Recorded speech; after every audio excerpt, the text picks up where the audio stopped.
Бәріңе сәлем, қалдарыңыз қалай? Бұл видео әдеттегідей 10 күн балалар 10 күн демалысқа шыққанда түсірілген. Осылай қысқаша әр күнімді түсіріп қойған болатынмын. Монтаждап, озвучка жасап, енді салып жатырмын. 28 наурызда кішігірім ауызашар бердік. Наурыз көже жасап. Мына жерде кішігірім осындай дайындық. Медовыйдың қоржығын пісіріп қойдым.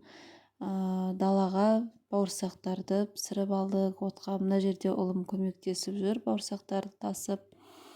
Мен үйде жаңағы котлетімді пісіріп қуырып алдым.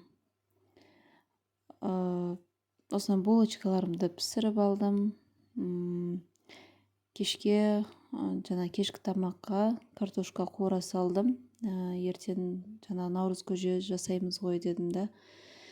Әбден кеш батқанда, түнде балалар шағам бәрі ұйықтағанда осылай самсаларымды пісіріп алдым. Самсаларым жұмсақ, әдемі болып пісті. Әдетте олай шықпайтын. Келесі күні, ауызашар беретін күні свет өшіп, жауын шашын болып кетті. Мына жерде қайнапкем көмектесіп жүр. Қызым ауырып, мазастанып, қолдан түспей қалды.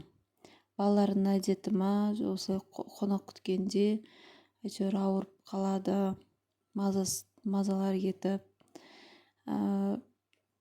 Осылай далаға шығып, арасында тауық қора жақты сыпырып қойдым. Сол баяғы ыдыс жуу, холодильник тазалау, балаларға анау-мынау тәттілер пісіріп беру. Солай уақыт өтті.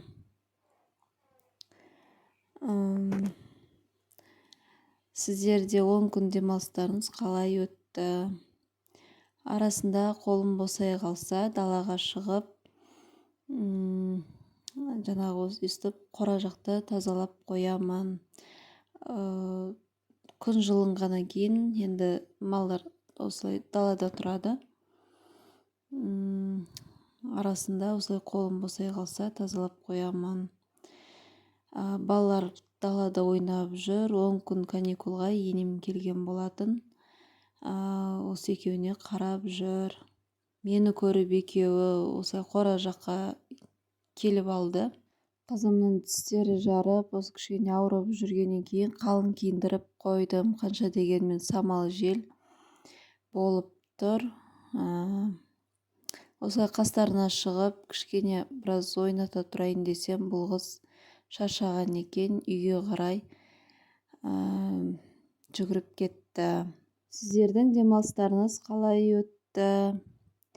Енді тағы 1-2 ай шыдасақ, балалар каникулға шығады.